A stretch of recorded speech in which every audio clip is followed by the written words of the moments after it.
Yesterday, I had the opportunity to make my way to Merrily, Texas. And if you know the route, you know that you pass through West Texas. And passing through West Texas, you could pass by the Czech bakery, but why would you? So I stopped, and the line wove itself through the entire store. And it was intoxicating, the smell of the sugar. And in front of me was a gentleman, tall, and I would say maybe a 12, 13-year-old boy.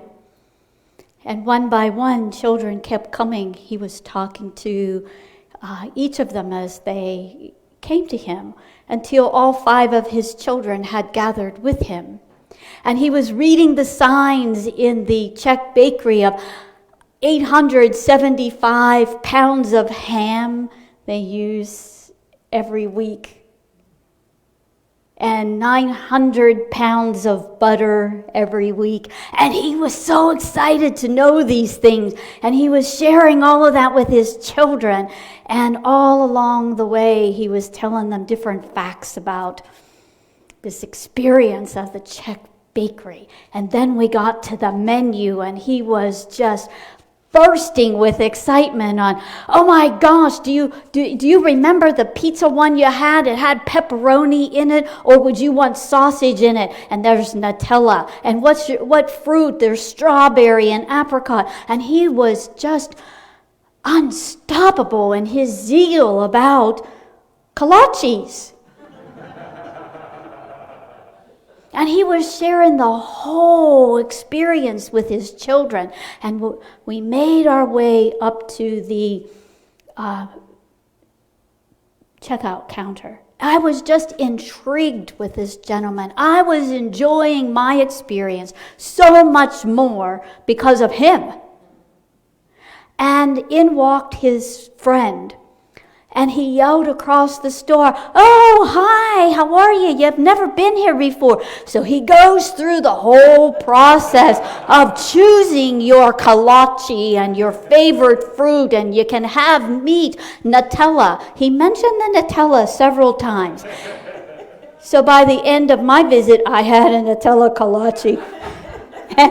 And he was sharing this experience with his friend who had never been to the kolache bakery before, the Czech bakery.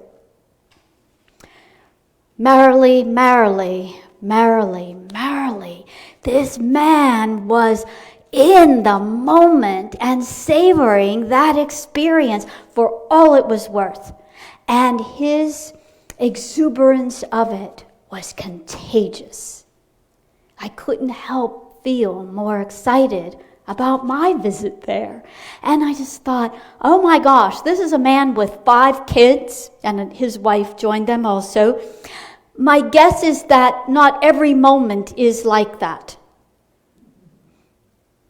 They range from 3 to 12, so I'm going to assume that every now and then there's a little hitch in the day and things aren't always. But in that moment, he was living merrily. He was savoring it and taking it for all it was worth. And that's the joy of living this book. Today we're on the merrily, merrily, merrily part of the rhyme. He just lived that. He wasn't living in what had happened in their house before they got to the bakery. Who might have been fussing, who had a hard time getting up in the morning. It was Saturday after all. Who was cranky and skipped breakfast. He wasn't in any of that. He was in that Czech bakery. He wasn't worried about what was happening in the next 3 hours or 3 days or 3 months or 3 years. He couldn't be. He was so attached to that moment in the Czech bakery. That's how we get to live merrily, merrily, merrily. And when we're in this present moment, right now, this moment. Isn't it indeed a wonderful moment? This very moment. Regardless what happened in the last moment, regardless of what is waiting for us, right now is a perfect moment.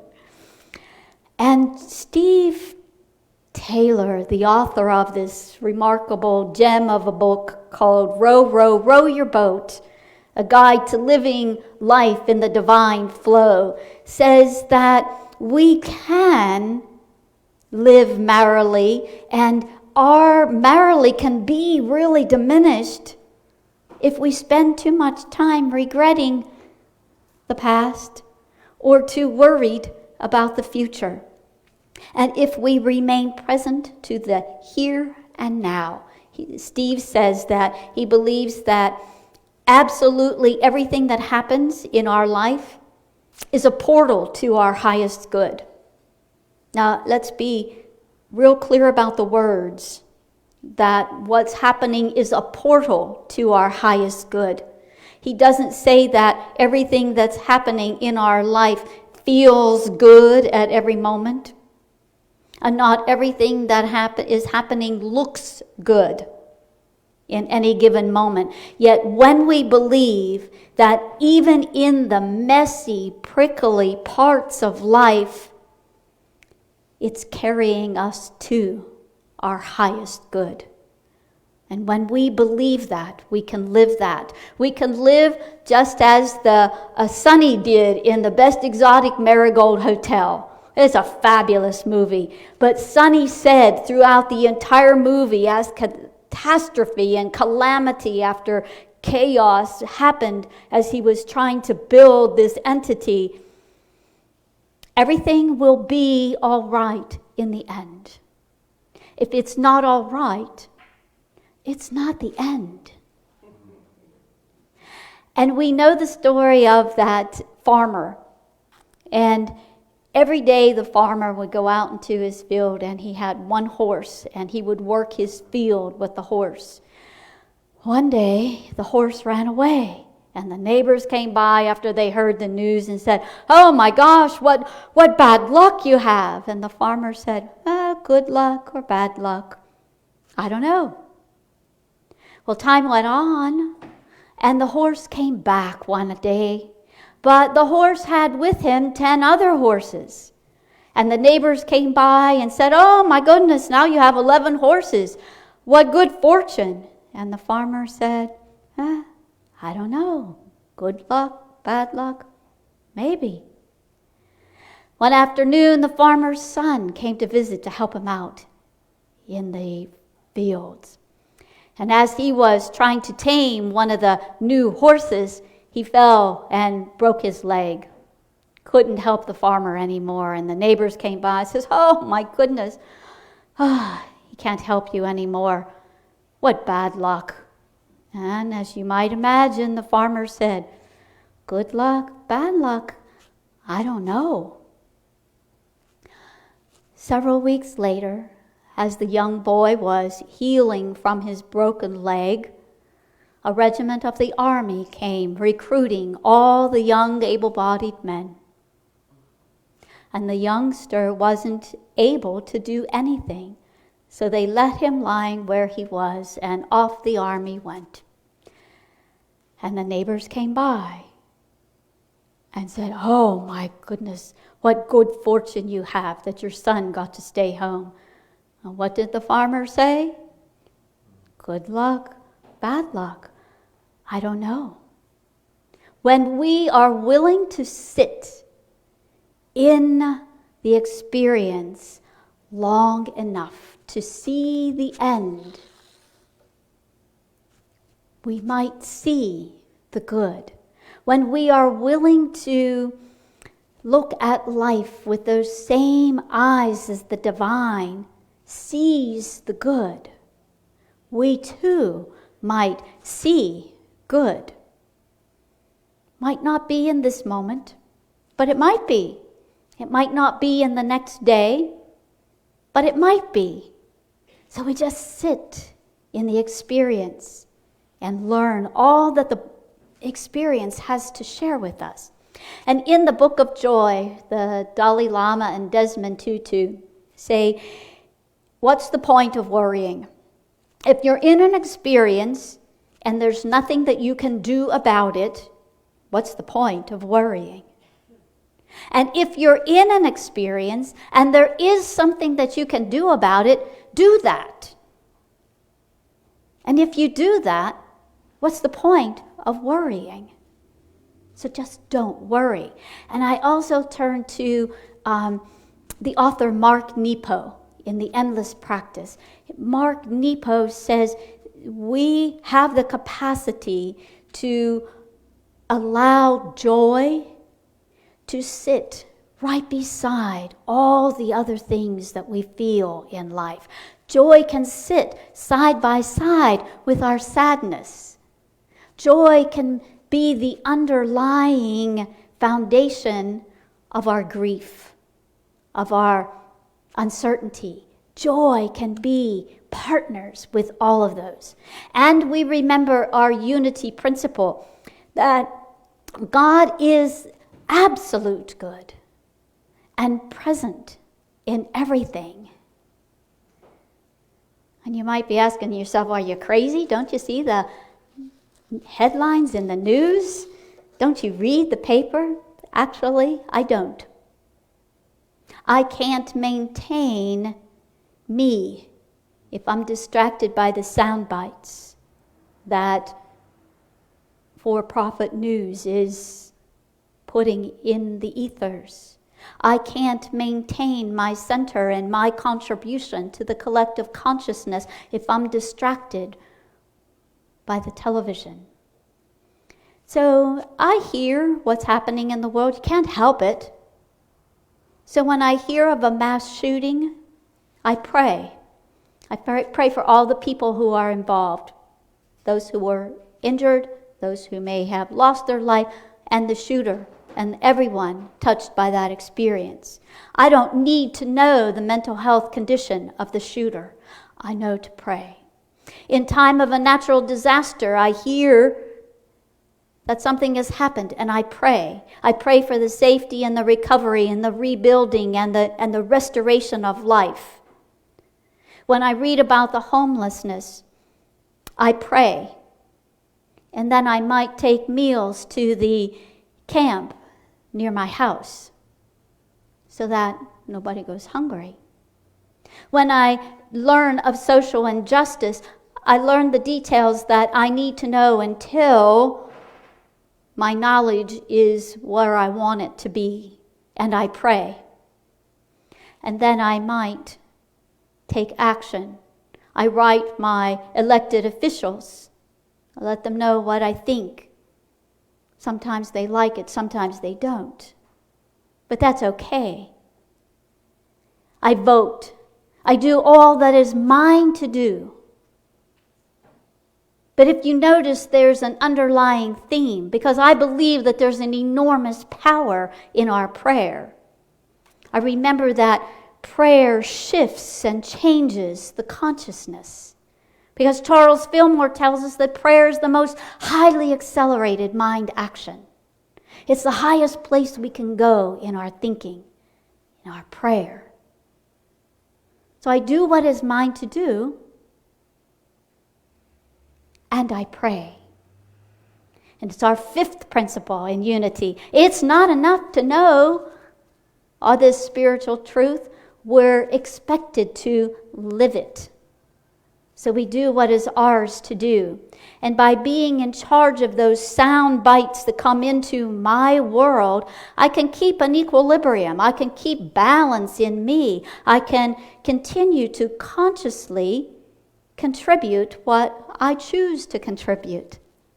I'm not swayed by the news or the masses of people or social media. I'm able to acknowledge the human condition. And I'm then able to return to that underlying, what is beneath that is the result of our prayer, and beneath that, and growing that peacefulness, that peace that passes all our human understanding, because I will never understand some of the ways of our world. And it allows me to live merrily, merrily, merrily, merrily, and keep myself intact so I don't spin off the planet with all the news. I appreciate the time that Steve, the author of our book, has devoted to affirmations and denials, because they are a foundational teaching in unity. We use affirmation and denials in everything that we do. I use denials to create space in my mind, to make a space in my consciousness. And if I'm feeling fatigue or lethargic or hungry, if I'm feeling judgmental towards someone, then I use a denial to shift that energy. And I acknowledge that, yes, those things are moving in me. I might be feeling fatigue. I might be having judgmental thoughts. And yet I acknowledge that those thoughts and feelings don't have power over what's true about me. They don't have power to negate the love that we are, only if we give them that power. So I acknowledge my thoughts and feelings always, because not to acknowledge that I have this judgmental thought, or that I'm feeling cranky because I'm tired, is to bypass the feeling. And it's my long-held belief that our feelings come to us for a purpose. They come to teach us. They come to grow us. They come to alert us to what's ready to be healed in our life, what's ready to be let go of, or even a space that might be asking for forgiveness for myself or for another. So I pause to gather the wisdom of those feelings, and then I call in my superpowers of that denial to simply say that feeling of fatigue, that feeling of being judgmental has no power over what is true for me. By acknowledging it, I actually take away its power. I render it powerless to do any damage to my mind or to anyone else. And then I've made this space within me. And we know that the universe doesn't leave empty space. So I fill that space. I fill that space with something that is true, that spiritual truth, that higher truth.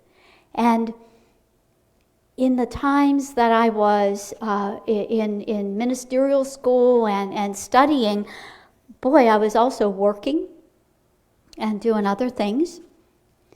So I felt stressed every now and then. And this is the affirmation that came. First, I denied that the feeling of stress had any power over what was true for me. And I filled the space with the affirmation as I have all the time, energy, and resources to do all that is mine to do with ease and grace and joy. And I can tell you that affirmation carried me through years, carries me through today. I have all the time, the energy, and resources to do all that is mine to do with ease and grace and joy. Merrily, merrily, merrily, merrily. So we use this power of affirmation not only to create a habit of positivity, but to notice and shift and change. So if you pause and notice your idle mind for a period of a week even, you'll notice that your thoughts travel in a certain direction. And oftentimes, that direction is towards negativity. It's the woe is me, the worrying, the doubt, what's going to happen to me, the chaos of the world. That's where our mind tends to travel. And when I began the practice of mindfulness and my hourly checking in with myself, oh my goodness, for that first month or two, I was astounded that within the course of an hour, my thoughts went from here to there. How did that happen? Because I wasn't paying attention to what I was thinking. And they drifted into negativity. And you heard Sandra say earlier that after this celebration service, our spiritual care team will come together for the purpose of making an affirmation that we will all use, that will be read and voiced often over the next weeks and months. And there'll be power given by way of the word to the intention of this spiritual community, Unity on Greenville, to move forward towards the next minister to be here. The energy is positive in that affirmation. And that journey that we all take together over these next months is filled with feelings. Some people have expressed surprise. No one more than me. Some people have expressed anger. Some people have expressed happiness, and some people have expressed sadness. And there is no right and there is no wrong feeling. There is a feeling. Just a feeling. So allow it to be. I've had some time to sit with the ideas and to adjust to the nuances and the new parts of life that will be revealed. And we can all sit with those feelings, and we can speak freely about those feelings. They cannot hurt us, no matter what they are. They have come to enlighten us, to educate us, and to grow us. And then we can hold the affirmation for the journey for each person as individuals, as this spiritual community, that we are all moving in the divine flow of God in this very moment and in all the moments to come. So I don't believe it's accidental that we are in this book, Row, Row, Row Your Boat. When I acknowledged that would be the book for our fall book study, I had no idea what was coming ahead. And yet the book is right on point for all of us to merrily, merrily, merrily live what comes again. So intentions are set. Affirmations will be written. And we will all be in attunement, at one-ment with the divine as we go forward. We will row, row, row our boats, knowing and trusting that the highest good for every single person is at hand. It's right before us. It's waiting for us to step into it. So we must. And Steve says, to merrily, merrily, merrily, merrily row is more than maintaining a positive attitude. It's to understand and to know and to trust with everything that's in you that ultimately we are moving towards our good. That nothing outside of us, not anything we own, not any of our accomplishments in life, not anything that we achieve makes us happy. None of that is the source of our happiness. Happiness is a choice. We can sit here in this sanctuary, you can sit at home, and you can make a choice to be grumpy and crotchety, or you can make a choice to be joyful, happy, content. Happiness is that choice. It's something that you allow yourself to feel, and something that can only happen from within. No one can behave or act in any way to make you happy, because you are made to do nothing, says Maya Angelou.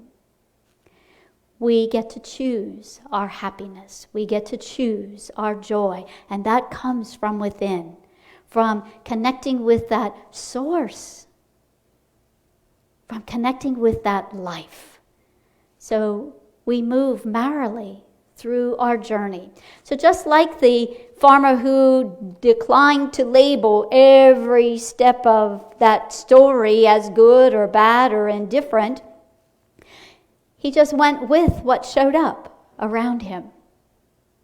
We can do the same, and we can know that just as we sit in this very moment, everything is already all right. And I turn to Jeremiah for evidence of that. And Jeremiah says, "For I know the plans I have for you, says the Lord. Plans to prosper you and not to do harm. Plans to give you hope and a future." So we take that into our heart, and we take that with true good meaning. For I know the plans I have for you, says the Lord. And so it is. So let's do it one more time. Left hand over your right shoulder, right hand over your left, and give yourself a squeeze, because you have been loved and hugged by me. Namaste.